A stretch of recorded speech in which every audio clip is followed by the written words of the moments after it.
السلام علیکم ورحمۃ اللہ وبرکاتہ۔ ان الحمد للہ نحمده ونستعینه ونستغفره ونؤمن به ونتوکل علیہ ونعوذ باللہ من شرور انفسنا ومن سیئات اعمالنا من يهده الله فلا مضل له ومن يضلله فلا هادي له واشهد ان لا الہ الا اللہ واشهد ان محمدا عبده ورسوله اما بعد فقد قال اللہ تعالی فی قرآن المجید والفرقان الحمید فاعوذ باللہ من الشیطان الرجیم بسم اللہ الرحمن الرحیم وما خلقت الجن والانس الا لیعبدون ما ارید منہم من رزق وما ارید ان یطعمون ان اللہ هو الرزاق ذو القوۃ المتین۔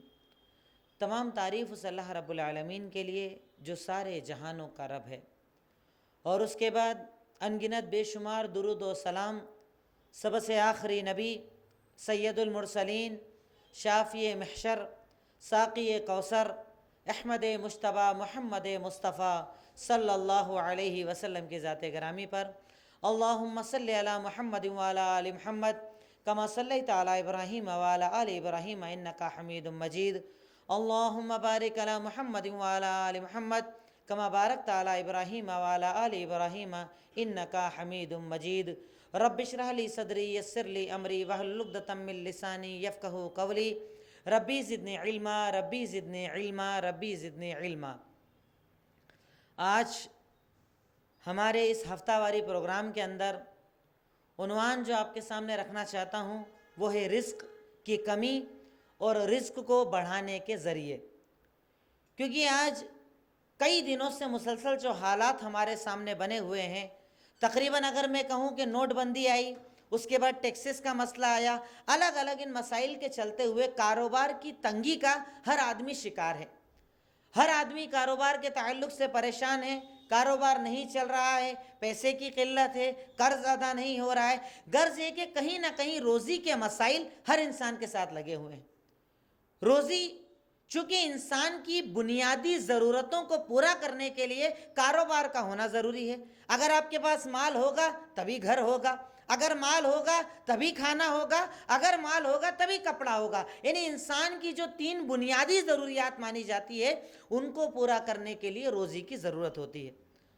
اللہ رب العالمین اپنے بارے میں ایک عجیب چیز ارشاد فرماتا ہے، آیت نمبر 55، 56 اور 57 سورہ ذاریات کے اندر اللہ رب العالمین نے ارشاد فرمایا کہ وَمَا خَلَقْتُ الْجِنَّ وَالْإِنسَ إِلَّا لِيَعْبُدُونَ، میں نے انسانوں کو اور جنات کو صرف اپنی عبادت کے لیے پیدا کیا ہے۔ یعنی اللہ رب العالمین غرض یہ کہ اس آیت کے اندر، ان تین آیتوں کے اندر، پہلے تو انسان کی پیدائش کا مقصد بتاتا ہے کہ میں نے انسان کو پیدا کیوں کیا، کیا آؤ کھاؤ پیو اور چلے جاؤ اس کے لیے پیدا کیا، کیا تمہاری زندگی کا کوئی مقصد نہیں؟ یقیناً اللہ رب العالمین نے اس کائنات کے اندر جتنی مخلوقات کو بنایا ان تمام کے بنانے کے پیچھے ایک مقصد ہے، ایک ایم ہے، ایک ہدف ہے کہ اللہ رب العالمین کہتا ہے کہ میں نے تمہیں اس لیے اس کائنات کے اندر پیدا کیا کہ تم میری عبادت کرو، اور عبادت کا مطلب صرف یہ نہیں کہ سجدے کرو، نمازیں پڑھو، روزے رکھو، حج کرو، یہ عبادت کی کچھ قسمیں ہیں۔ عبادت ایک عام چیز ہے، ہر منہ سے کہی گئی بات، ہر ہاتھ پیر سے کیا گیا عمل،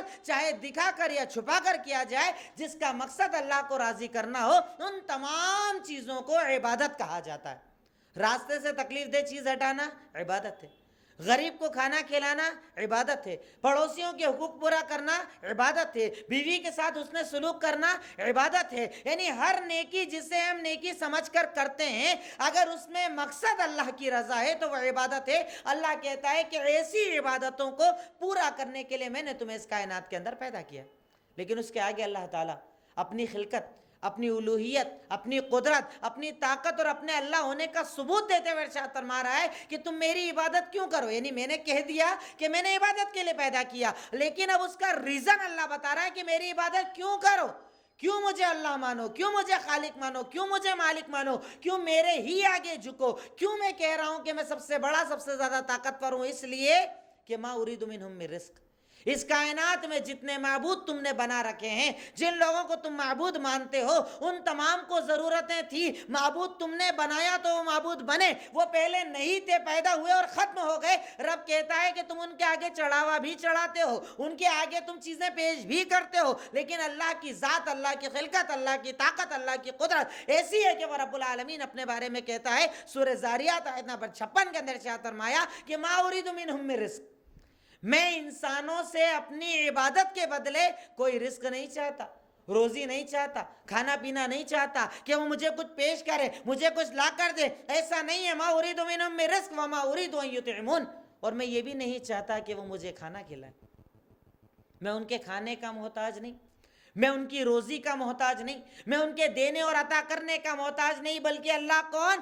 ان اللہ هو الرزاق ذو القوۃ المتین، بلکہ اصل معاملہ کیا ہے کہ اللہ ہی ہے جو روزی کا بھی دینے والا ہے اور سخت پکڑ کرنے والا ہے۔ یعنی رب العالمین اس آیت کے اندر پہلے تو ہمیں ہمارے پیدائش کا مقصد بتایا، پھر یہ بتایا کہ روزی کا سسٹم کس کے ہاتھ میں ہے؟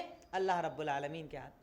روزی کا چلانے والا کون؟ اللہ رب العالمین۔ اس چیز کی مزید تفصیل بتاتے ہوئے اللہ رب العالمین ارشاد فرماتا ہے سورہ اسراء آیت نمبر 30 کے اندر، ان ربک یبسط الرزق لمن یشاء ویقدر انہ کان بعبادہ خبیرا بصیرا۔ اللہ تعالیٰ ارشاد فرماتا ہے کہ تیرا رب، یقیناً اللہ رب العالمین جس کے لیے چاہتا ہے روزی کو پھیلا دیتا ہے، اور جس کے لیے چاہتا ہے اللہ رب العالمین روزی کو تنگ کر دیتا ہے۔ کسی کا کاروبار خوب چلاتا ہے، کسی کا کاروبار روک دیتا ہے۔ ہم دیکھتے ہیں نا دنیا کے اندر، کسی کی چل رہی ہے تو خوب چل رہی ہے، کسی کی نہیں چلتی تو چلتی ہی نہیں، کتنی محنت کرے نہیں چلتی ہے۔ رب العالمین کہتا ہے، اللہ تعالیٰ کہتا ہے، ہمارا خالق، ہمارا مالک، ہمارا رب العالمین کہتا ہے کہ یقیناً روزی کا چلانے والا اللہ رب العالمین، روزی کا روکنے والا اللہ رب العالمین۔ اور اللہ تعالیٰ اس کے آگے ارشاد فرماتا ہے کہ میں روزی کیوں چلاتا ہوں، میں روزی کیوں روکتا ہوں، کیوں کسی کو دیتا ہوں، کیوں کسی کو نہیں دیتا؟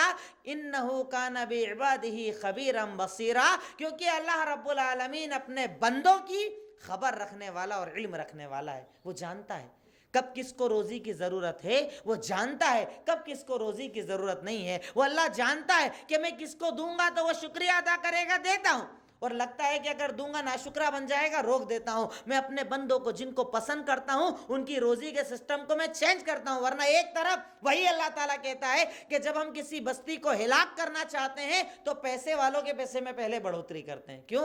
کہ مال جب زیادہ آتا ہے آدمی زیادہ ناشکرا ہوتا چلا جاتا ہے، اللہ کو بھولنے لگتا ہے، حرام آسان نظر آتا ہے، اللہ کی ناراضگی آسان نظر آتی ہے۔ تو رب کہتا ہے کہ میں پسندیدہ بندوں کی جب روزی کو روکتا ہوں تو مقصد یہ ہوتا ہے کہ وہ میرے شکر گزار بن جائے، اور جب میں کسی کو مٹانا چاہتا ہوں اسے اتنی روزی دیتا ہوں کہ وہ ناشکرا بن جاتا ہے اور وہ کام کرتا ہے جنہیں میں پسند نہیں کرتا۔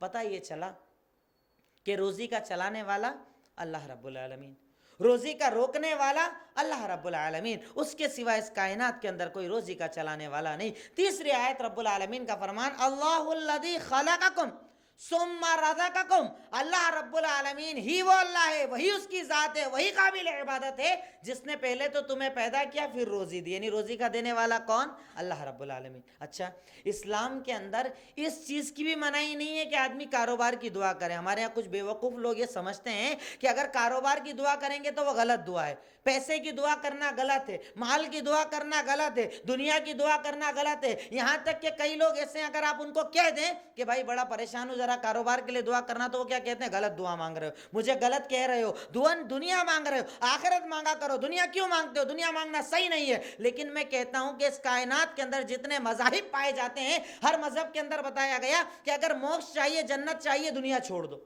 آپ لوگ دیکھتے ہیں نا، کئی مذاہب کے ماننے والوں کو آپ دیکھیں گے سب کچھ چھوڑ دیتے ہیں، کپڑا وپڑا ساری چیز چھوڑ دیتے ہیں، جنگلوں کے اندر رہتے ہیں، کھانا پینا، گھر بار، بنگلے سب کچھ چھوڑ دیتے ہیں، اور اپنے رب کو ڈھونڈنے کے لیے وہ بالکل خالی ہاتھ، بالکل خالی بدن، یہاں تک کہ کئی لوگ کپڑے بھی اتار دیتے ہیں اور اس حالت میں اپنے رب کو تلاش کرتے ہیں، کیونکہ ان کو یہ بتایا جاتا ہے کہ دنیا اگر طلب کرو گے تو برباد ہو جاؤ گے، آخرت اگر چاہیے، رب کی تصور اگر چاہیے، جنت اگر چاہیے تو دنیا کو چھوڑ دو۔ لیکن اس کائنات کے اندر اکیلا مذہب اسلام ہے کہ جس نے آخرت سے پہلے دنیا مانگنا سکھایا ہے۔ کیسے؟ اللہ تعالیٰ قرآن کے اندر کہتا ہے، ربنا آتنا فی الدنیا حسنۃ وفی الآخرۃ حسنۃ۔ ہمارے نبی نے ہم کو کون سی دعا سکھائی؟ کہا گیا کہ حج کرنے جاؤ، طواف میں یہی دعا پڑھو، حج کرنے جاؤ صحیح میں یہی دعا پڑھو، حج کرنے جاؤ عرفہ میں یہی دعا پڑھو، حج کرنے جاؤ مزدلفہ میں یہی دعا پڑھو، یہاں تک کہ آپ نے کہا کہ اللہ تعالیٰ جن دعاؤں کو پسند کرتا ہے ان پسندیدہ دعاؤں میں سے یہ دعا ہے کہ بندہ کہے اے ہمارے رب ہمیں دنیا کی بھلائی دے دے۔ پہلے دنیا مانگنا سکھایا جا رہا ہے، دنیا کی بھلائی دے، اس کے بعد آخرت کی بھلائی دے اور ہمیں جہنم سے بچا۔ لیکن کون سی دنیا؟ جو ہمیں آخرت سے دور نہ کر دے، اللہ سے دور نہ کر دے۔ تو ہمیں یہ دعا سکھائی گئی، یہاں تک کہ اپنے ایک صحابی حضرت ابو ہریرہ رضی اللہ تعالیٰ عنہ کو صحیح بخاری و مسلم کی روایت ہے کہ آپ نے حضرت ابو ہریرہ کے لیے، صحیح بخاری کی روایت ہے، آپ نے دعا کی تھی، ان کی والدہ نے آ کر کہا کہ اے سید المرسلین سنیے، ابو ہریرہ آپ کی خدمت بھی کرتے ہیں، آپ کے ساتھ رہتے ہیں، بڑا آپ کا کام کرتے ہیں، ان کے لیے کوئی دعا کیجئے نا۔ آپ نے پتہ ہے کون سی دعا کی؟ آپ نے کیا کہا؟ جنت جہنم یہ وہ نہیں، آپ نے کیا دعا کی؟ اللہم اکثر مالہ و ولدہ۔ اے اللہ میں کون سی دعا مانگتا ہوں کہ اللہ تو ابو ہریرہ کے مال میں برکت دے دے اور اس کی اولاد میں برکت دے دے۔ کاروبار کی دعا کی آپ نے، یعنی اس سے پتہ چلتا ہے کہ دنیا کی دعا کرنا کن کا طریقہ ہے؟ محمد الرسول اللہ صلی اللہ علیہ وسلم کا۔ اگر کوئی انسان دنیا مانگے، دنیا کی دعا کرے، وہ غلط نہیں ہے، کیونکہ ہمارے نبی محمد الرسول اللہ خود دنیا کی دعا کرنا صحابہ کرام کو سکھا رہے ہیں۔ لیکن ہاں وہ دنیا جو آپ کو آخرت سے دور نہ کر دے، وہ دنیا جو آپ کو نمازوں سے دور نہ کر دے، وہ دنیا جو آپ کو حلال سے دور نہ کر دے، وہ دنیا جو آپ کو متکبر نہ بنا دے، وہ دنیا جو آپ کو لوگوں کے حقوق پورا کرنے سے نہ روک دے، وہ دنیا جو آپ کو جب آئے تو عثمان غنی بنا دے، وہ دنیا کہ آپ کے پاس مال آئے تو آپ کو عبد الرحمن ابن عوف بنا دے۔ یہ قدم قدم پر اللہ تو نے دیا ہے، میں تیرے بندوں کی مدد کروں گا، اللہ تو نے مجھے دیا ہے تیرے دین کے لیے لگاؤں گا، اللہ تو نے مجھے دیا ہے میں مسجدیں بناؤں گا۔ کہ عثمان غنی سے جب کہا گیا کون ہے جو اللہ کے راستے میں مسجد نبوی کا یہ حصہ خریدے اور آزاد کر دے، مسجد نبوی کا یہ حصہ لے اور مسجد کے لیے دے دے؟ عثمان غنی کھڑے ہوئے، اللہ کے نبی میں، آپ نے کہا میں جنت کی گارنٹی لیتا ہوں، کون کھڑا ہوگا؟ عثمان غنی نے کہا کہ میں، اللہ نے مجھے مال دیا اس لیے دیا ہے کہ میں اللہ کے لیے لگاؤں، میں اس مال کے ذریعے اس مسجد نبوی کی زمین خریدنا چاہتا ہوں۔ آپ نے کہا میں تجھے جنت کی گارنٹی دیتا ہوں۔ عبد الرحمن بن عوف جب اللہ تعالیٰ نے مال دیا، اللہ کے راستے میں خرچ کرنا، عطائیں کرنا، غریبوں کو کھلانا، مسکینوں کا خیال رکھنا، یعنی اللہ نے انہیں جب بھی نوازا وہ اور زیادہ اللہ کے راستے میں جھکنے والے بن گئے۔ لیکن کب؟ بھئی آج ہمارے یہاں لوگ کہتے ہیں دنیا مت مانگو، دنیا کے لیے محنت مت کرو۔ آپ بتاؤ اگر رفائی کام کرنا چاہتے ہو کہاں سے کرو گے؟ غریبوں کی خدمت کرنا چاہتے ہو کہاں سے کرو گے؟ بیماروں کا علاج کرانا چاہتے ہو کہاں سے کرو گے؟ جب تک کہ آپ کے پاس مال نہ ہوگا آپ کسی اور کی مدد کیسے کرو گے؟ تو دنیا طلبی بھی ضروری ہے۔ یہ ایک ہمارے رب العالمین نے ہمیں اس کائنات کے اندر جب پیدا کیا تو اس کی پیدائش کے مقاصد میں سے ایک مقصد ہے کہ بندہ دنیا وہ کمائے جس سے آخرت کے قریب ہو جائے۔ تو بنیادی چیز یہ پتہ چلی کہ دنیا طلبی، دنیا کے لیے دعا کرنا، دنیا کے لیے محنت کرنا معیوب عمل نہیں، برا عمل نہیں۔ اگر آدمی اس کو صحیح طریقے سے کرے تو انشاءاللہ یہ دنیا طلبی بھی اس کے لیے عبادت لکھی جائے گی کہ یہ بندہ مومن اس لیے محنت کرتا ہے تاکہ میں وہ حلال مال کماؤں کہ اپنے بیوی بچوں کو کھلاؤں، غریبوں کی مدد کروں، مسکینوں، بیواؤں اور یتیموں کی مدد کروں، تو انشاءاللہ اس کا یہ مال کمانا اس کے لیے ثواب کا ذریعہ بن جائے گا۔ اب دنیا کے اندر جب مال کی کمی آ جائے، کاروبار چلتا ہوا بند ہو جائے، ہم پریشانی کے عالم میں چلے جائیں، ہمارے کاروبار بند، ہماری دکانیں بند، ہر طرف سے جب قرضوں کے اندر ہم ڈوب جائیں، نکلنے کا کوئی ذریعہ نہ ہو، پریشانی سے آزادی کا کوئی ذریعہ نہ ہو، تو وہ کون سے ذرائع ہیں کہ جن کو اختیار کر کے ہم اپنی روزی کو بڑھا سکتے ہیں، اپنے کاروبار کو بڑھا سکتے ہیں؟ دنیاوی محنت اپنی جگہ، نیا مال لے آؤ، نئی دکان کر لو، پی او پی بنوا لو، فرنیچر بنوا لو، کلر اچھا کروا لو، فرنیچر اچھا بنوا لو، یہ سب دنیا کی محنت ہے۔ لیکن ایک بندہ مومن آخرت کی، اللہ رب العالمین کی رضا کی یا قرآن و حدیث کے مطابق وہ کون سے اسباب ہے کہ اگر بندہ مومن ان کو اختیار کر لے تو رب العالمین اس کی روزی میں برکت ڈالتا ہے؟ وہ کچھ اسباب میں آپ کے سامنے رکھنا چاہتا ہوں۔ پہلا سبب تقوی، اللہ کا ڈر، کہ بندہ مومن اگر اپنی زندگی میں صبح اٹھنے سے لے کر رات کو سونے تک اپنے دل کے اندر رب العالمین کے ڈر کو جگہ دے دے، رب کہتا ہے میں ایسے انسان کی روزی میں خوب برکتیں ڈال دیتا ہوں۔ غور کیجئے کام کیا کر رہا ہے اور اللہ تعالیٰ رزلٹ کیا دے رہا ہے، کیونکہ وہ اللہ تعالیٰ جیسے چاہے عطا کرنے والا ہے۔ رب العالمین قرآن کے اندر ارشاد فرماتا ہے کہ وَمَن يَتَّقِ اللَّهَ یجعل لہ مخرجا، سورہ طلاق آیت نمبر 2 اللہ تعالیٰ ارشاد فرماتا ہے کہ وَمَن يَتَّقِ اللَّهَ یجعل لہ مخرجا وَيَرْزُقْهُ مِنْ حَيْثُ لَا يَحْتَسِبْ۔ اگر تم میں سے کوئی انسان اللہ تعالیٰ کا ڈر اپنے دل کے اندر پیدا کر لے، رب کیا اسے فائدہ دیتا ہے؟ وَمَن يَتَّقِ اللَّهَ یجعل لہ مخرجا، رب العالمین پہلا رزلٹ کیا دیتا ہے؟ اس کو ہر مشکل سے نکلنے کا راستہ بنا دیتا ہے. ہوتا ہے نا قرضہ صاحب اتنا ہے، بیچنے کے لیے کوئی سامان نہیں ہے، گھر بھی نہیں ہے، زیورات بھی نہیں ہے، کوئی چیز میرے پاس نہیں ہے، اور میرے پاس 2 لاکھ کا قرضہ ہے، اب میں کیا کروں؟ کہا جائے صاحب اللہ کا ڈر پیدا کرو، اللہ کا خوف دل میں پیدا کرو. آدمی کہے گا ارے خوف پیدا کرنے سے کیا ہوگا؟ جب ذریعہ سامنے ہے ہی نہیں تو قرضہ کیسے ادا ہوگا؟ رب ایسے لوگوں کے لیے قرآن کی اس آیت کے اندر یہ گارنٹی لے رہا ہے کہ وَمَن يَتَّقِ اللَّهَ، جو اللہ سے ڈرے گا، يَجْعَلْ لَهُ مَخْرَجًا، رب العالمین مصیبتوں سے نکلنے کے راستے کھول دے گا. اور اس کے آگے کیا ارشاد فرمایا؟ وَيَرْزُقْهُ مِنْ حَيْثُ لَا يَحْتَسِبُ، اور روزی وہاں سے دے گا جہاں سے روزی کا وہ تصور بھی نہیں کر سکتا. کیونکہ وہ اللہ تعالیٰ تو مسبب الاسباب ہے نا، وہ ہمارے اسباب کا محتاج نہیں. ہم یہ سوچتے ہیں کہ بھائی کاروبار کے لیے میرا ٹوٹل کیپٹل اس دکان میں لگا ہے، اب جو آئے گا یہاں سے آئے گا، لیکن رب کہتا ہے کہ تو مجھ سے ڈر کے تو دکھا، میں روزی وہاں سے دوں گا جہاں سے تو نے سوچا بھی نہیں ہوگا. نئی لائن چالو کر دوں گا، نئی جگہ سے روزی دوں گا، نیا کاروبار چلواؤں گا، ایک نئی لائن کے تحت تجھے ڈال دوں گا. تو رب کا یہ وعدہ ہے کہ اگر بندہ مومن تقوی اختیار کر لے، رب العالمین کہتا ہے کہ میں اسے روزی وہاں سے دوں گا جہاں سے وہ تصور بھی نہیں کر سکتا، سوچ بھی نہیں سکتا. اللہ کا ڈر، اللہ کا خوف، کہ قدم قدم پر میرا یہ دل اللہ سے ڈرے کہ میں کیا سوچتا ہوں، میری یہ زبان اللہ سے ڈرے کہ میں کیا بولتا ہوں، میرے یہ کان اللہ سے ڈرے کہ میں کیا سنتا ہوں، میرا یہ دماغ اللہ سے ڈرے کہ میں کیا سوچتا ہوں، میرے ہاتھ پیر اللہ سے ڈرے کہ میں کیا پکڑتا ہوں، کہاں چلتا ہوں. یہ میرا یہ سارا جسم، میرا پیٹ، میرے جسم کا ایک ایک حصہ، بال سے لے کے پیر کے ناخن تک، یہ سارا جسم رب العالمین سے ڈرنے والا بن جائے تو رب کہتا ہے ایسا ڈر تو لے کر تو آ، تو ڈر لے کر آئے گا اور میں روزی وہاں سے دوں گا جہاں سے تو تصور بھی نہیں کر سکتا. کہ صحابہ کرام کے پاس کیا تھا؟ خالی ہاتھ مکہ سے جب نکالے جا رہے ہیں، مال کئی لوگوں کے کپڑے تک چھین لیے گئے تھے، بنا کپڑے کے برہنہ مکہ سے نکال دیا گیا تھا. اس فقیری کے عالم میں نکلنے والے صحابہ کرام کہ اللہ کے نبی جب مواخات کرا رہے ہیں تو عبد الرحمن بن عوف کو کہا کہ تو آج سے 7 کا بھائی ہے، فقیری کا عالم، تکلیف کا عالم. لیکن کچھ سالوں میں جب اللہ کا ڈر ان کے دلوں میں تھا، رب العالمین نے اتنا مال دیا کہ عبد الرحمن بن عوف جو خالی ہاتھ مکے سے نکلے تھے، کچھ سالوں کے بعد ان کے پاس اتنا مال تھا کہ جب ان کا قافلہ لوٹتا تھا مکہ کی ایک باؤنڈری سے دوسری باؤنڈری تک صرف ان کے اونٹ کھڑے رہتے تھے.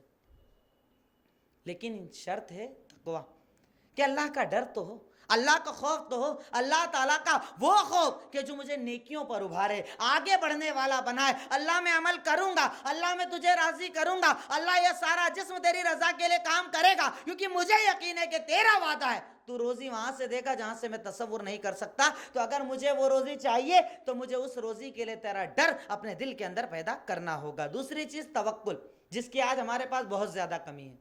ہمیں آ کر کوئی بھائی کہتا ہے کہ بھائی آپ کے اوپر قرضہ زیادہ چڑھ گیا ہے، کہاں قرضہ بہت زیادہ ہو گیا، کاروبار نہیں چلتا ہے، کہاں نہیں چلتا، چلو لون لے لو، یہاں سے پیسہ اٹھا لو، 2% پر پیسہ اٹھا لو، 4% پر پیسہ اٹھا لو، یہاں وہاں چلے جاؤ، یہ اور وہ کر لو، کاروبار چل جائے گا. رب العالمین کہتا ہے کہ اگر تم رزق کے اندر برکت چاہتے ہو، کاروبار کو چلانا چاہتے ہو، تو بنیادی چیز اپنے دل کے اندر توکل کو مضبوط کرو، بھروسے کو مضبوط کرو کہ دینے والا کون؟ اللہ رب العالمین. چلانے والا کون؟ اللہ رب العالمین. وہ بھروسہ اپنے دل کے اندر لے کر آؤ جو بھروسہ اللہ کے نبی محمد الرسول اللہ صلی اللہ علیہ وسلم نے ابو ذر غفاری کے دل کے اندر بچپن کے اندر ڈالا تھا. یا غلام، اے بچے سن، انی اعلمک کلمات، میں تجھے کچھ باتیں سکھا رہا ہوں، انہیں یاد رکھنا. کون سی باتیں؟ احفظ اللہ یحفظک، تو اللہ کے دین کی حفاظت کرنا، اللہ تیری حفاظت کرے گا. وَإِذَا سَأَلْتَ فَاسْأَلِ اللَّهِ، جب مانگنا اللہ تعالیٰ سے مانگنا. وَإِذَا اسْتَعَنْتَ فَاسْتَعِنْ بِاللَّهِ، جب مدد مانگنا اللہ تعالیٰ سے مانگنا. اور توکل کے ساتھ سکھایا، یا غلام، اے غلام سن، لو ان الامت اجتمعت على ان ينفعوك بشيء لم ينفعوك الا بشيء قد كتبه الله لك. اے ابو ذر سن، اس بات کو، اس توکل کو اپنے دل کے اندر جگہ دے دینا کہ سن، اگر یہ ساری کائنات، انسان، جنات، جو بھی مخلوقات ہے، سب ایک ساتھ جمع ہو جائیں ایک میدان کے اندر اور تجھے ایک فائدہ پہنچانا چاہیں، اللہ نہ چاہے تو تجھے فائدہ نہیں دے پائیں گے. اور یہ ساری امت ایک ساتھ ایک جگہ جمع ہو جائے اور تجھے ایک نقصان پہنچانا چاہے، اللہ نہ چاہے تو تجھے نقصان نہیں پہنچا پائیں گے. مطلب توکل اتنا مضبوط کر لینا.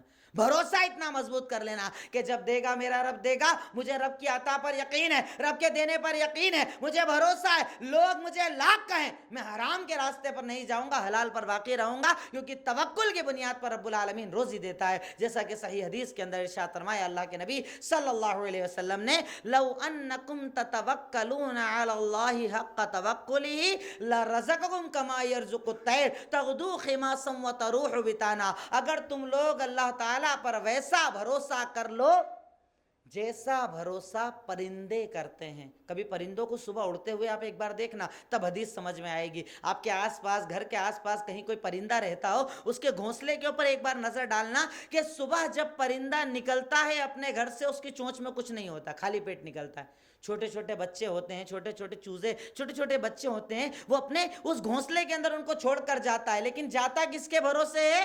اللہ تعالیٰ کے بھروسے۔ اللہ تعالیٰ کہتا ہے، کیونکہ ہم تو ان کی بات، ان کی آواز، ان کی بھاشا سمجھ نہیں سکتے، لیکن وہ اللہ رب العالمین جو اپنی مخلوقات کو ہر قدم پر جاننے والا ہے، وہ کہتا ہے کہ اللہ پر توکل کیسے کرو، بھروسہ کیسا کرو؟ ان پرندوں کی طرح کہ صبح جب اپنے گھونسلوں سے نکلتے ہیں خالی پیٹ ہوتے ہیں، کچھ نہیں ہوتا ان کے پاس۔ کیسے نکلتے ہیں؟ تغدو تروح بطانا، خالی پیٹ نکل جاتے ہیں، لیکن توکل ہے اللہ دے گا، اللہ نے پیدا کیا، اللہ کھانا دے گا۔ ہمارا کام کیا ہے؟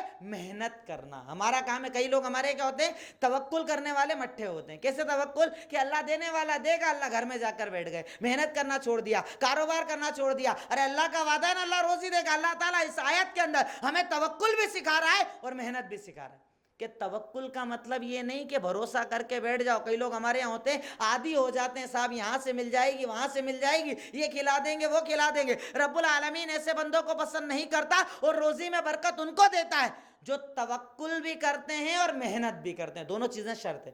کن پرندوں کی طرح؟ کہ ان پرندوں کی طرح اللہ تعالیٰ کی ذات پر بھروسہ کرو کہ وہ کیسے نکلتے ہیں گھر سے؟ محنت کرتے ہیں، گھر سے نکل تو جاتے ہیں خالی پیٹ، لیکن یقین کس پر کرتے ہیں؟ توکل رب العالمین پر، کہ جب اس نے مجھے پیدا کیا ہے تو وہ کھانا دے گا۔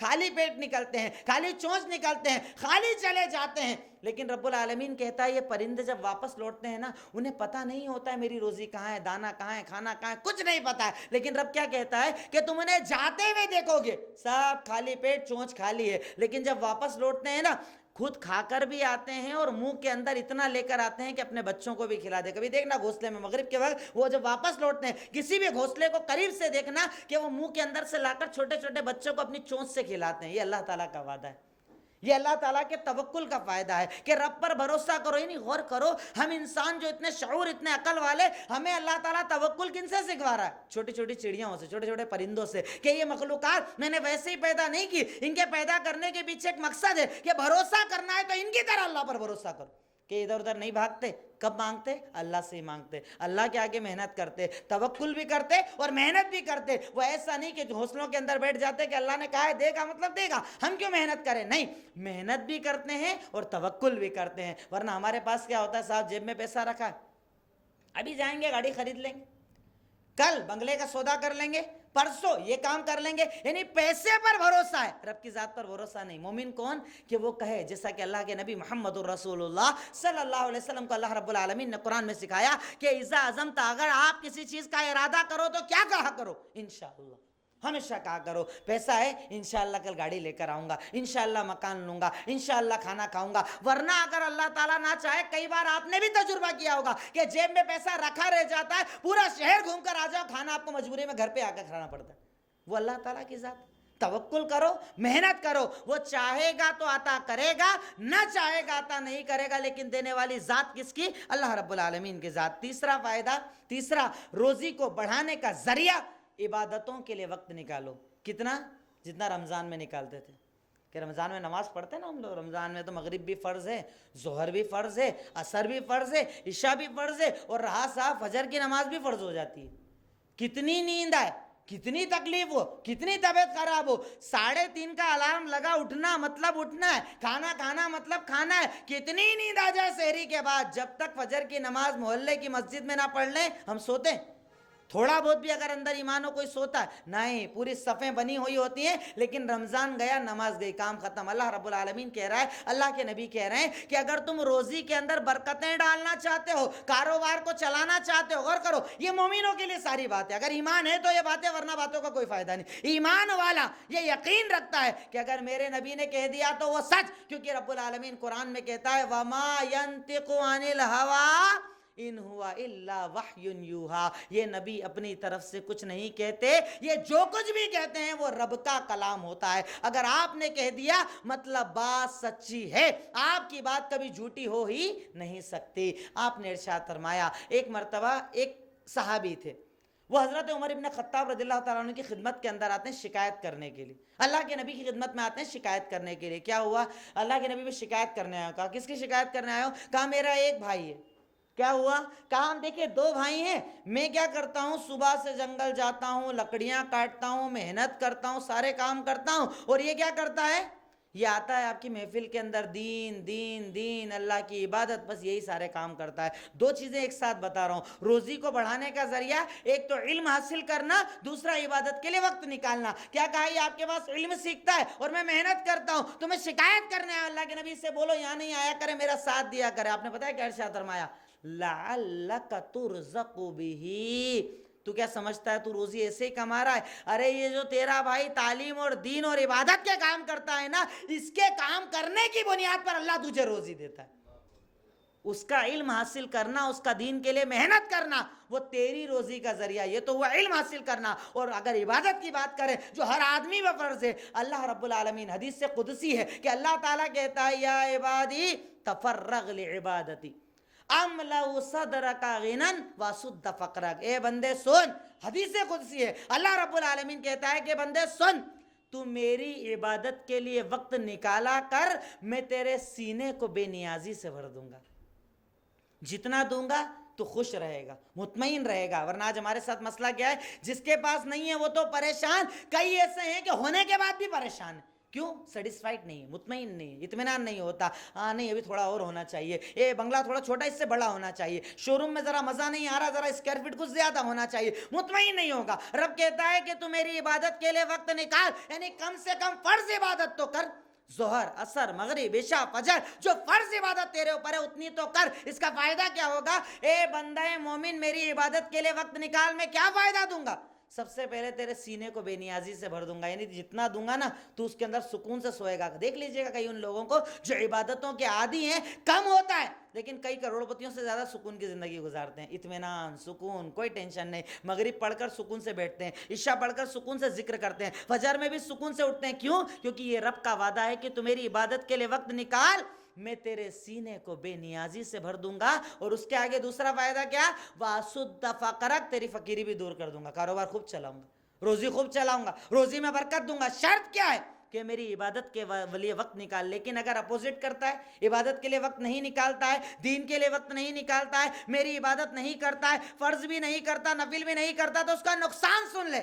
وَإِلَّا تَفْعَلْ، اگر تو ایسا کرے گا، أَمْلَأُ صَدْرَكَ فَقْرًا، میں تیرے املأ یدک شغلاً، میں تیرے ہاتھوں کو کام ہی کام سے بھر دوں گا، اتنا کام کہ تو تھک جائے گا، لیکن کام کرنے کے بعد بھی تیری فقیری کبھی دور نہیں ہوگی۔ کئی لوگ ہوتے ہیں نا ایسا، کام اتنا ہے کہ ختم ہی نہیں ہوتا، لیکن کاروبار میں برکت نہیں ہے، روزی میں برکت نہیں ہے، کماتا ہوں مولانا پتہ ہی نہیں چلتا کدھر چلے جاتا ہے، ادھر بیماری میں، ادھر اس میں، ادھر اس میں، پورا سال میں نے کام کیا اور جوڑتا ہوں تو میرے پاس کوئی کیپٹل ہی نہیں ہے۔ وجہ کیا؟ کہ تو نے عبادت کے لیے وقت نہیں نکالا۔ ان حدیثوں پر غور کرنا اور اس کے بعد سوچنا کہ اگر میرا کاروبار کم ہے تو کہیں اس کے اسباب میں ان میں سے کوئی سبب تو نہیں کہ میں عبادت کے لیے وقت نہیں نکالتا، میں تقوی اختیار نہیں کرتا، میں توکل نہیں کرتا، اگر میں علم کے لیے محنت نہیں کرتا، اگر ہاں تو انشاءاللہ آج ہی سے محنت شروع کرنی ہے۔ اگر کاروبار کو بڑھانا ہے، دنیا کا ہی فائدہ سوچ کر محنت کر لو، عبادت کے لیے وقت نکالو۔ رب کہتا ہے کہ میں تمہارے کاروبار کے اندر برکتیں ڈال دوں گا، خوب روزی کے اندر برکتیں ڈالوں گا، اور اگر نہیں کرو گے، کام تو بہت دوں گا لیکن برکتیں اٹھا لوں گا، خوب کام کرو گے، خوب محنت کرو گے، لیکن میں تمہاری زندگیوں سے برکتوں کو اٹھا لوں گا۔ اس کے بعد ارشاد فرمایا گیا حج اور عمرہ کرنا۔ بظاہر حج کے اندر کتنا خرچہ آتا ہے؟ 2.5 سے 3 لاکھ کا خرچہ ہے، عمرے کے اندر کتنا خرچہ آتا ہے؟ کم سے کم 45,000، زیادہ سے زیادہ 70-80 ہزار تک کا خرچہ آتا ہے. لیکن اس کا فائدہ کیا ہے؟ حج اور عمرہ کرنے سے اللہ تعالیٰ روزی بڑھاتا ہے. دلیل صحیح بخاری اور مسلم کتاب الحج کی روایت ہے. کتاب الایمان کے اندر بھی روایت موجود ہے. اللہ کے نبی نے ارشاد فرمایا تابعوا بین الحج والعمرہ فإنہما ینفیان الفقر والذنوب کما ینفی الکیر خبث الحدید. تم لوگ کنٹینیو حج اور عمرہ کیا کرو. حج کر لیا پھر حج کرنے کی کوشش کرو، حج کر لیا پھر حج کرنے کی کوشش کرو، اور عمرہ اگر ایک بار عمرہ کر لیا پھر عمرہ کرنے کی کوشش کرو. فائدہ کیا ہے؟ فَإِنَّهُمَا يَنْفِيَانِ الْفَقْرَ وَالذُّنُوبَ. یہ دونوں عمل تمہاری فقیری کو اور تمہارے گناہوں کو ایسے مٹا دیتے ہیں کہ جیسے کہ سونا جب آگ کے اندر ڈالا جائے تو تپنے کی وجہ سے سارا کھار الگ ہو جاتا ہے، خالص سونا بچ جاتا ہے. ویسے ہی یہ حج اور عمرہ کرنا تمہاری فقیری بھی دور کر دیتا ہے اور گناہوں کو بھی دور کر دیتا ہے. حج کرنے والوں کے اللہ گناہوں کو معاف کر دیتا ہے، عمرہ کرنے والے کے اللہ گناہوں کو معاف کر دیتا ہے. اور پریکٹیکل میں دیکھو وہ لوگ جن کا حج کرنے کا مقصد اللہ کی رضا ہے، دنیا کو دکھانا ہے، حاجی صاحب لکھوانا نہیں، وہ لوگ کہ جن کا عمرہ کرنے کا مقصد اللہ کو راضی کرنا ہے، آپ دیکھیے مثالیں اٹھا کر وہ لوگ جو بار بار عمرہ کرتے ہیں اللہ تعالیٰ ان کے کاروبار کو بار بار بڑھاتا چلا جاتا ہے. پہلے کہاں تھے، آج اللہ نے کہاں پہنچا دیا. تو یہ حج اور عمرہ کرنا بھی رزق کو بڑھانے کے ذرائع میں سے ایک ذریعہ ہے. اس کے بعد رشتہ داریوں کو جوڑنا، تعلقات کو جوڑنا، ٹوٹے ہوں کو قریب لانا، یہ بھی ایک ایسی چیز ہے کہ اس کی بنیاد پر بھی اللہ رب العالمین کاروبار کے اندر برکتیں ڈالتا. دیکھیے تعلق کہاں سے، دیکھیے ادھر رشتہ داری جوڑنے کا کہاں سلسلہ اور کاروبار کا کہاں سلسلہ. بظاہر دونوں کا کوئی کنیکشن نہیں ہے لیکن مومن کے لیے کنیکشن ہے، کیونکہ ہمارے نبی کا فرمان من سرہ ان یبسط لہ فی رزقہ وینسأ لہ فی اثرہ فلیصل رحمہ.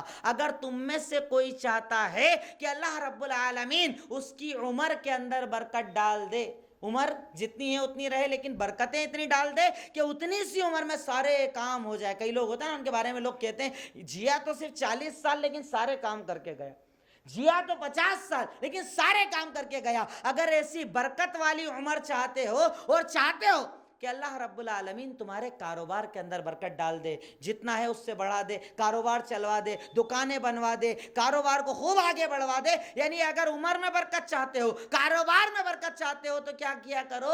رشتہ داریوں کو جوڑا کرو، تعلقات کو جوڑا کرو، ٹوٹوں کو قریب لایا کرو، دور جانے والوں کو قریب لایا کرو. کیونکہ ہم لوگ رشتہ داری کا مطلب کیا سمجھتے ہیں کہ وہ مجھے دعوت میں بلائے، میں اسے دعوت میں بلاؤں، ہو گئی رشتہ داری. وہ مجھے ہوٹل میں کھانا کھلائے، میں اسے کھانا کھلاؤں، ہو گئی رشتہ داری. اللہ کے نبی محمد الرسول اللہ صلی اللہ علیہ وسلم سے پوچھا گیا کہ رشتہ داری جوڑنے کا مطلب کیا ہے؟ آپ نے ارشاد فرمایا لیس الواصل بالمکافئ. رشتہ داری کا جوڑنے کا مطلب صرف برابری کرنا نہیں ہے کہ جو تجھے کھلائے تو اسے کھلائے، یہ رشتہ داری جوڑنے کا مطلب نہیں. یہ رشتہ داری کو باقی رکھنا ہے، لیکن جوڑنے کا مطلب کیا ہے؟ جو دور بھاگے تم اس کے قریب جاؤ. وہ گالی دے تم اسے سلام کرو، وہ دور بھاگے تم اس کے قریب جاؤ، وہ شادی میں آنے کا نیت کارڈ نہ دے تم اس کو جان بوجھ کر جاؤ، آگے بڑھ کر جاؤ، اللہ کی رضا کے لے جاؤ، اور کارڈ دے کر آؤ کہ بھائی میرے گھر شادی میں آنا، میرے گھر کھانا کھانے آنا. یعنی جو دور بھاگے اسے قریب لاؤ. اس کو کہا جاتا ہے رشتہ داری جوڑنا. لیکن شیطان جوڑنے نہیں دیتا نا. شیطان تو آ کر کہتا بھائی آپ چھوٹے ہیں کیا، آپ خراب ہیں کیا، آپ کے پاس کمی ہے کیا، آپ کیوں جائیں گے آگے ہو کر بات کرنے. تب اس حدیث کو یاد کرنا کہ میرے نبی کا فرمان ہے کہ اگر رزق میں برکت چاہتے ہو، عمر کے اندر برکت چاہتے ہو تو کس کو جوڑو؟ رشتہ داری کو جوڑو. اگر رشتہ داریوں کو جوڑو گے، اور جوڑنے کا مطلب جو دور بھاگے اسے قریب لاؤ، جو گالیاں دے اسے قریب لاؤ، جو آپ سے بات نہ کرے اسے قریب لاؤ، آپ آگے بڑھ کر سلام کرو، آپ آگے جا کر بات کرو، چاہے وہ کوئی دور کا رشتہ دار ہو یا قریب کا رشتہ دار ہو. رشتہ داریاں جوڑو گے رب العالمین آپ کے کاروبار کے اندر برکت ڈال دے گا. ایک اور چیز رزق کو بڑھانے کا ذریعہ اللہ کے راستے میں خرچ کرنا، کہ جیسا اللہ تعالیٰ قرآن میں ارشاد فرماتا ہے من ذا الذی یقرض اللہ قرضا حسنا فیضاعف له اضعافا کثیرا. کون ہے جو اللہ تعالیٰ کو قرضہ دے، اللہ تعالیٰ اس قرضے کے بدلے کے اندر اسے خوب خوب خوب مال عطا کرنے والا بن جائے گا. اللہ کو قرضہ دینے کا مطلب بندوں پر خرچ کرنا، غریبوں پر خرچ کرنا. کہ جیسے اللہ رب العالمین دوسری آیتوں کے اندر سورہ بقرہ کے اندر ارشاد فرماتا ہے مثل الذین ينفقون اموالهم في سبيل الله كمثل حبة انبتت 7 سنابل في كل سنبلة 100 حبة والله يضاعف لمن يشاء والله واسع عليم. یقیناً ان لوگوں کی مثال جو اللہ کے راستے میں خرچ کرتے ہیں ان کی مثال کیسے ہے؟ اس دانے کی طرح کہ ایک دانہ جب مٹی میں لگایا جاتا ہے دانہ ایک ہوتا ہے، اللہ اس ایک دانے سے 7 بالیاں نکال دیتا ہے، ہر بالی کے اندر 100 دانہ ہوتا ہے۔ رب کہتا ہے یہ تو ایک مثال ہے کہ اگر تیرا مقصد اللہ کی رضا ہے تو اللہ کے لیے خرچ کرتا ہے، میں تیرے ایک کو 700 بنا دیتا ہوں۔ اور اللہ کہتا ہے واللہ یضاعف لمن یشاء، اللہ تو جسے چاہتا ہے اس سے بھی زیادہ بڑھا دیتا ہے۔ کیوں؟ کیونکہ اللہ تعالیٰ تو بڑھانے والا ہے نا، وہ اللہ تعالیٰ تو عطا کرنے والا ہے نا۔ تو خرچ کرو، کیوں؟ کیونکہ اللہ تعالیٰ خرچ کرنے والے کے مال کو بڑھاتا ہے۔ کیوں؟ وہ 2 فرشتے جو ہمارے لیے دعا کرتے ہیں کہ ہر دن 2 فرشتے نازل ہوتے ہیں اور وہ دعا کرتے ہیں اللہم اعطی منفقا خلفا واللہم اعطی ممسکا تلفا، اے اللہ جو تیرے راستے میں خرچ کرتا ہے تو اس کے مال کو اور زیادہ بڑھا دے۔ آمین کہا جاتا ہے۔ اور ایک فرشتہ کہتا ہے اے اللہ جو تیرے راستے میں خرچ کرنے میں لالچ کرتا ہے، خرچہ نہیں کرتا ہے، اللہ جو ہے اسے بھی برباد کر دے۔ اب دیکھو لالچی کا مال بڑھتا نہیں، ختم ہی ہوتا ہے، اور جو دیتا ہے اللہ اس کے مال کو بڑھاتا ہے، جو عطا کرتا ہے اللہ اس کے مال کو بڑھاتا ہے، جو اپنی طاقت قوت سے زیادہ غریبوں کو کھلاتا ہے اللہ رب العالمین اس کے مال کو اور زیادہ بڑھاتا ہے، کیونکہ یہ رب کا وعدہ ہے۔ روزی بڑھانا چاہتے ہو غریبوں کے مسیحا بن جاؤ، فقیروں کو کھانا کھلاؤ، بھوکوں کو کھانا کھلاؤ، ننگوں کو کپڑا پہناؤ۔ رب کہتا ہے کہ میں خرچ کرنے والے کے مال کو بڑھاتا چلا جاتا ہوں۔ اگر مال میں بڑھوتری چاہتے ہو، رزق میں بڑھوتری چاہتے ہو تو غریبوں کو کھانا کھلانے والے بن جاؤ، کیونکہ اللہ رب العالمین جو غریبوں کو کھلاتا ہے ان کے مال کے اندر برکتیں ڈالتا ہے۔ ایک اور ذریعہ روزی کو بڑھانے کا خوب توبہ کرنا۔ توبہ کرنے کا فائدہ اللہ تعالیٰ قرآن میں بیان فرماتا ہے۔ حضرت نوح کے پورے واقعے کو بتاتے بتاتے اللہ تعالیٰ ارشاد فرماتا ہے فَقُلْتُ اسْتَغْفِرُوا رَبَّكُمْ إِنَّهُ كَانَ غَفَّارًا يُرْسِلِ السَّمَاءَ عَلَيْكُمْ مِدْرَارًا وَيُمْدِدْكُمْ بِأَمْوَالٍ وَبَنِينَ وَيَجْعَلْ لَكُمْ جَنَّاتٍ وَيَجْعَلْ لَكُمْ أَنْهَارًا۔ رب ارشاد فرماتا ہے کہ کہیے لوگوں سے کہ وہ اللہ تعالیٰ سے توبہ کیا کریں، چلتے پھرتے استغفر اللہ استغفر اللہ، اللہ مجھے معاف کر، اللہ میں نے گناہ کیے مجھے معاف کر، اللہ میں نے نمازیں چھوڑی مجھے معاف کر، اللہ میں نے لوگوں کا دل دکھایا مجھے معاف کر۔ قدم قدم پر لوگوں سے معافیاں مانگا کرو۔ کیوں؟ کیونکہ یہ تمہارا توبہ کرنا کیا فائدہ دے گا؟ اللہ کہتا ہے کہ تم توبہ کرو، میں آسمان سے موسلادھار بارشوں کو نازل کر دوں گا جس سے کھیتیاں ہوں گی، تمہاری فصلیں آئیں گی، تم پیسہ کماؤ گے، اور اس کے بعد فائدہ کیا دوں گا؟ یمددکم باموال و بنین، توبہ کرو میں تمہیں مال کے ذریعے مدد کروں گا، اولاد کے ذریعے مدد کروں گا، یعنی جو مال کا مانگنے والا ہے مال دوں گا، جس سے اولاد نہیں ہے اولاد دوں گا۔ اور اللہ کہتا ہے یجعل لکم جنات و یجعل لکم انہارا، رب العالمین تمہارے لیے باغ نہریں جو نعمتیں چاہتے ہو سب عطا کر دے گا، شرط یہ ہے کہ تم توبہ کرو۔ کیوں ہمارے نبی کہتے ہیں انی لا استغفر اللہ واتوب الیہ فی الیوم اکثر من 70 مرہ، میں اپنے اللہ سے، اپنے خالق سے، اپنے مالک سے، اپنے رب العالمین سے ایک دن کے اندر 70 مرتبہ سے زیادہ مغفرت کی دعا کرتا ہوں۔ اللہ معاف کر، اللہ معاف کر، اللہ معاف کر۔ کون کہ جو بخشے بخشائے ہیں، جو خاتم المرسلین ہے، جو سید المرسلین ہے، جو شافی محشر ہے، جو ساقی کوثر ہے، وہ ایک دن میں 70 سے زیادہ معافی مانگتے، اور ہم 70 دنوں میں ایک مرتبہ معافی نہیں مانگتے۔ کیا ہمارے دل سے کبھی آواز نکلتی ہے رات کو سونے کے پہلے اللہ مجھے معاف کر دے، اللہ دن بھر میں نے تو ماں باپ کو برا کہا تھا، اللہ آج ابا کو میں نے جھڑک کر جواب دیا تھا، اللہ امی کے ساتھ اچھا سلوک نہیں کیا تھا، اللہ بیوی کو غلط جواب دیا تھا، اللہ بچوں کے ساتھ اچھا سلوک نہیں کیا تھا، اللہ پڑوسی کو ستایا تھا، اللہ یہ کیا وہ کیا تھا، اللہ تیرے حق کے اندر کوتاہی کی تھی، الہی میں معافی مانگتا ہوں، اللہ مجھے معاف کر دے۔ رب کہتا ہے کہ میں معافی مانگنے والوں کی روزی میں برکتیں ڈال دیتا ہوں، انہیں رزق دیتا ہوں، انہیں مال دیتا ہوں، ان کے کاروبار کو چلاتا ہوں۔ تو توبہ وہ ذریعہ ہے کہ جس بنیاد پر اللہ رب العالمین روزی کے اندر برکتیں ڈالتا ہے۔ ایک ذریعہ شکر ادا کرنا، جتنا اللہ نے دیا الحمدللہ، جو ہے اللہ کا دیا الحمدللہ۔ اللہ قرآن کے اندر کہتا ہے لَإِن شَكَرْتُمْ لَأَزِيدَنَّكُمْ وَلَإِن كَفَرْتُمْ فَإِنَّ عَذَابِي لَشَدِيدٌ، اگر تم میرا شکریہ ادا کرو گے میں نعمتوں کو بڑھاتا چلا جاؤں گا۔ یعنی تم کو اللہ تعالیٰ نے اگر آج کچھ دیا، تم نے کہا الحمدللہ، اے اللہ تو نے مجھے وہ دیا جو کئی نیچے والوں کے پاس نہیں ہے، اللہ کہتا تو نے شکریہ ادا کیا، اب تیرے پاس آج جتنا ہے کل اس سے ڈبل پھر ٹربل میں بڑھاتا چلا جاؤں گا نعمتوں کو۔ لیکن اگر ناشکری کرے گا، ارے کہاں کاروبار کیسا چل رہا ہے؟ بس ٹھیک ٹھیک چل رہا ہے، اچھا چل رہا ہے۔ اس کے بعد لوگ ہمارے یہاں کیا جواب دیتے ہیں؟ بھائی کیسا چل رہا ہے کاروبار؟ ہاں بس چل رہا ہے، ٹھیک ہے۔ نہیں، ایک مومن کا جواب کیا ہونا چاہیے؟ الحمدللہ، الحمدللہ میری محنت سے زیادہ، میری طاقت سے زیادہ، میری قوت سے زیادہ، میری ساری آسائش اور اسباب جتنے میں نے لگائے، اس کے بعد اس سے زیادہ میرا رب مجھے عطا کر رہا ہے، خوب دے رہا ہے، خوب روزی دے رہا ہے، الحمدللہ، اللہ تیرا شکر ہے، تو بہت عطا کر رہا ہے۔ کیونکہ میرے کئی بھائی ایسے ہیں جن کے پاس مجھ سے بہت کم ہے، وہ تو پریشانی کی زندگی گزارتے ہیں، الحمدللہ میرا تو خود کا گھر ہے، ان کے پاس تو کرائے کا گھر ہے، الحمدللہ میرے پاس ٹو ویلر ہے، ان کے پاس تو سائیکل ہے، الحمدللہ میرے بچے بیمار نہیں، ان کے تو بچے بھی بیمار ہیں، الحمدللہ اللہ نے مجھے اچھا کھانا، اچھا پینا، اچھا پہننا دیا، اللہ میں شکر ادا کرتا ہوں۔ تو اللہ کہتا ہے ایسے شکر گزار کی نعمتوں کو میں خوب بڑھاتا ہوں، جتنا آج ہے نا اس سے زیادہ بڑھاتا ہوں۔ لیکن اگر ناشکری کے جملے کہتا ہے، ہاں ٹھیک ہے صاحب چل رہا ہے، بس اپنا تو پتہ نہیں کیا معاملہ چل رہا ہے، اپنی تو پریشانی چلتی ہی رہتی ہے، اپنا تو مسئلہ ختم ہی نہیں ہوتا، جو ناشکری کے جملے کہتا ہے، اللہ کیا کہتا ہے، میں ناشکروں کے مال کو اور زیادہ کم کرتا ہوں، ان عذابی لشدید، میرا عذاب بڑا سخت ہے، میں ایسے لوگوں پر عذاب ڈال دیتا ہوں۔ اسی لیے کہا جاتا ہے نا کہ بندہ مومن کو ہر قدم پر اللہ کا شکر ادا کرنا چاہیے، کیونکہ ہم نہیں جانتے آج جو ہمارے پاس ہے، اگر اللہ اس سے ایک سٹیپ نیچے کر دے تو شاید ہم زندگی نہ گزار پائیں، شاید ہم اور زیادہ پریشان ہو جائیں۔ اسی لیے تو ہمارے نبی نے کہا، انظروا الی من هو اسفل منکم ولا تنظروا الی من هو فوقکم ذلک اجدر الا تزدروا نعمت اللہ علیکم، تم لوگ ان کو دیکھو جو تم سے نیچے ہیں۔ کن کو دیکھا کرو؟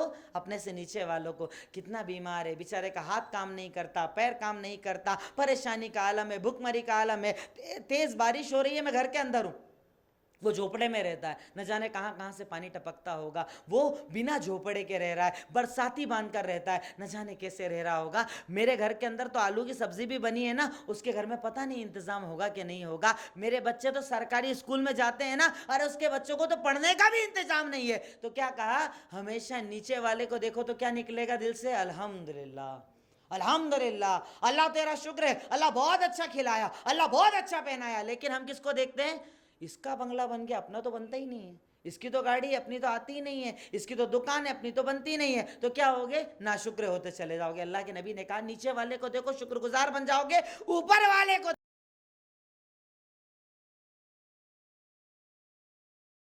دیکھو گے کبھی اللہ کی نعمت کا شکریہ ادا نہیں کرو گے، ہمیشہ اللہ کی نعمتوں میں کمی تلاش کرو گے، کمیاں ڈھونڈو گے۔ تو رب کہتا ہے کہ میں شکر کرنے والوں کے مال کو بڑھاتا ہوں، اسی طرح صبر کرنے والے، اللہ کے راستے میں آنے والی مصیبت، آنے والی تکلیف، کاروبار چلے نہ چلے، پریشانی آئے چلی جائے، بیماری آئے چلی جائے، ہر حال کے اندر صبر کرنے والوں کو رب العالمین کیا دیتا ہے، بشر الصابرین، میں صبر کرنے والوں کو بشارت دے دو کہ رب انہیں جنت دینے والا ہے۔ دنیا کی تکلیف ہے نا، چلے گی، پریشانی ہے نا، چلے گی۔ صحابہ کرام پر آئی، انہوں نے جب صبر کیا، اللہ نے اس کے بعد اتنا دیا کہ حضرت عمر کے زمانے کے اندر یہ دور، ابھی مکہ سے نکالے جا رہے ہیں جب فقیری کا عالم، اور حضرت عمر کے دور میں یہ عالم کہ مدینہ کے اندر زکوٰۃ لینے والا نہیں ملتا تھا کہ زکوٰۃ دے کس کو۔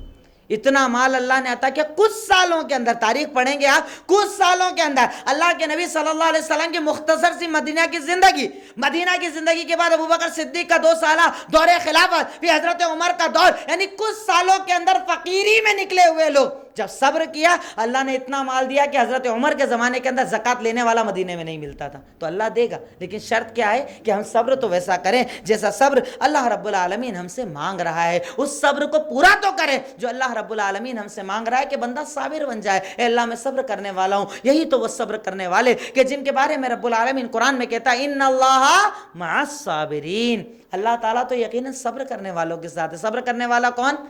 وہ نہیں کہ طاقت نہیں ہے تو خاموش بیٹھ جائے، وہ جو طاقت ہونے کے بعد بھی صبر کرے، اللہ میں کر سکتا ہوں، اللہ حرام کھلا ہوا ہے، میں بیاج لون یہ سارے کام کر سکتا ہوں، بڑی آسانی سے کر سکتا ہوں، لیکن نہیں، میں صبر کروں گا۔ کیوں؟ کیونکہ اللہ تو نے حرام کیا ہے نا، تو نے روکا ہے نا، تو نے منع کیا ہے نا، میں حلال پر باقی رہوں گا، چاہے کم رہے، کفایت پر زندگی گزاروں گا۔ کیوں؟ کیونکہ میں تیرے عذاب سے ڈرتا ہوں نا، میں جہنم سے ڈرتا ہوں نا، میں قبر سے ڈرتے ہوں نا۔ ایسے بندے کے بارے میں رب العالمین قرآن کے اندر کہتا ہے کہ ان اللہ مع الصابرین، اللہ تعالیٰ صبر کرنے والوں کے ساتھ ہے۔ تو یہ میں نے دیکھیے، میری ویسے تو طاقت بھی نہیں تھی، چونکہ حکم ہر بار ہوتا ہے، اور پچھلے 2-3 ہفتوں سے اللہ کی مرضی تھی، ورنہ میں راستے تک آیا، اور راستے تک اللہ نے مجھے نہیں آنے دیا، وہ اللہ کی رضا ہوتی ہے۔ ہم تو محتاج بندے ہیں، اللہ کے محتاج بندے ہیں، وہ اللہ چاہتا ہے تو ہم کر پاتے ہیں، نہیں تو ہماری حیثیت اور اوقات اور طاقت ہی نہیں کہ ہم یہاں تک آ سکے۔ اب پچھلے ہفتے میں نکلا، راستے کے اندر اللہ نے مجھے 1.5 گھنٹے لیٹ کر دیا، راستے میں پھنسا دیا، میں نہیں آ پایا تو نہیں آ پایا۔ تب یہ احساس ہوا، اس وقت میں گھر والوں کے ساتھ تھا، میں نے ایک ہی چیز کہی کہ آج مجھے احساس ہوا، احساس جانتا تو ہوں لیکن آج یقین ہو گیا کہ میری اوقات کچھ بھی نہیں ہے، میں کچھ نہیں ہوں، میں اگر اپنے اندر کبھی کبھی ہوتا ہے نا انسان کے اندر ایگو آ جاتا ہے, ذرا ایٹیٹیوڈ آ جاتا ہے, ہو سکتا ہے مجھ میں بھی آ جائے, بھائی عالم ہے صاحب, لوگ سنتے ہیں پسند کرتے ہیں, اللہ تعالیٰ ایسے موقع پر وہ گھمنڈ توڑ دیتا ہے کہ دیکھ تیری اوقات کتنی ہے کہ میں اگر نہ چاہوں تو اپنے مقام سے بھی آگے نہیں بڑھ سکتا ہے. کیا کہاں طاقت, کہاں قدرت, کہاں سورس, سارے لگا لے, یہاں سے نکل کر تو بتا دے, اللہ نکلنے کی طاقت نہ دے. تو کئی مرتبہ سوچا, 2-3 ہفتوں سے ایسا چلتا چلا آیا, اللہ کی مرضی ہوتی ہے. آج بھی مسائل کئی تھے لیکن دیکھیے اللہ نے پہنچا دیا اور بات بھی کروا دی. میں یہی چاہتا ہوں کہ ایسے موقعوں کے اوپر جب ہم رزق کی تنگی سے جوجھ رہے ہیں, پریشانیوں سے جوجھ رہے ہیں, ہر آدمی اپنے لیول پر پریشان ہے, کاروباری مسائل سے پریشان ہے, ہر انسان کے گھر میں ضرورتوں کا یہ موقع ہے, اسکول کا ٹائم, فیس کا ٹائم, سبجیکٹ کتابیں خریدنے کا ٹائم, الگ الگ ضروریات لوگوں کی لگی ہوئی ہے. اس وقت پر یہ آنے والی تنگی ہم مومنوں کا امتحان ہوتی ہے. ہم ان امتحانات کے اندر کیسے اللہ کے سامنے ثابت قدم ہوتے ہیں, کیسے اللہ کے سامنے کھڑے ہوتے ہیں, دین کے لیے کھڑے ہوتے ہیں. اور ان اسباب کو جو مختصر سے میں نے بتایا, ایک ایک پوائنٹ پر ہم غور کرتے چلے جائیں کہ میں تقوی اختیار کروں گا, میں توکل اپنے اندر لاؤں گا, میں اللہ تعالیٰ کا شکر ادا کروں گا, میں توبہ کروں گا, میں صبر کروں گا, میں دین کے لیے وقت نکالوں گا, میں علم کے لیے وقت نکالوں گا. یہ کچھ اسباب اختیار تو کر کے دیکھو, اگر ایمان ہوگا نا انشاءاللہ آپ کہو گے کچھ دنوں میں میری زندگی تبدیل ہو گئی, میرے حالات تبدیل ہو گئے, میں نے تصور نہیں کیا تھا. اللہ نے وہاں سے راستے کھول دیے, کیونکہ اللہ کیسے کھولتا ہے کہ حضرت یونس تو مچھلی کے پیٹ میں تھے نا, اندھیرا, سمندر کا اندھیرا, مچھلی کے پیٹ کے اندھیرا, نکلنے کی کوئی جگہ موجود نہیں. کیا بولے, لا الہ الا انت سبحانک انی کنت من الظالمین. اے اللہ, لا الہ الا انت, تیرے سوا کوئی عبادت کے لائق نہیں, تو بابرکت ہے, یقیناً ظالم تو میں ہوں نا. اللہ کیا کہتا ہے, میں وہاں سے روزی دوں گا جہاں سے تو سوچ نہیں سکتا. اللہ تعالیٰ قرآن میں ان کا واقعہ ذکر کرتے ہوئے کہتا ہے کہ اگر ہم نہیں نکالتے, یونس نکل نہیں پاتے, قیامت تک وہیں رہتے, لبث فی بطنہ, اسی پیٹ کے اندر رہتے قیامت تک. لیکن اللہ نے نکال کر ان کو دوبارہ زندگی دی, زمین پر لوٹا دیا. تو اللہ راستے وہاں سے بنائے گا جہاں سے آپ تصور بھی نہیں کر سکتے. لیکن شرط یہ ہے کہ ان اسباب کو اختیار کیجئے. انشاءاللہ اگر آپ کی محنت ہوگی, اللہ رب العالمین کی مدد آئے گی. آخر میں اللہ تعالیٰ سے دعا ہے, اے الہی مولا رب العالمین, اے خالق مالک رحمان رحیم, تو عطا کرنے والا, تو سننے والا, تو دینے والا, تو ہر چیز کو قبول کرنے والا. اے الہی مولا رب العالمین, تو ہماری محنتوں کو قبول فرما لے. اے اللہ, جو ہم رزق کے لیے محنت کرتے ہیں, اللہ ان محنتوں کو حلال راستے پر لگا دے. اے اللہ, ہمیں عذاب قبر و عذاب جہنم سے نجات دے دے. اے اللہ, جنت الفردوس میں جگہ عطا فرما دے. الہی, جو پریشان ہیں ان کی پریشانیوں کو دور کر دے. اے اللہ, جو بیمار ہیں ان کو بیماریوں سے شفا یابی دے دے. الہی, قرضوں میں ڈوبے ہوئے لوگوں کے لیے قرض کی ادائیگی کی راہیں کھول دے. الہی, حلال کاروبار میں خوب برکت عطا فرما دے. اے اللہ, حرام رزق سے بچا لے. اے اللہ, حرام رزق سے بچا لے. وآخر دعوانا الحمدللہ رب العالمین. السلام علیکم ورحمۃ اللہ وبرکاتہ.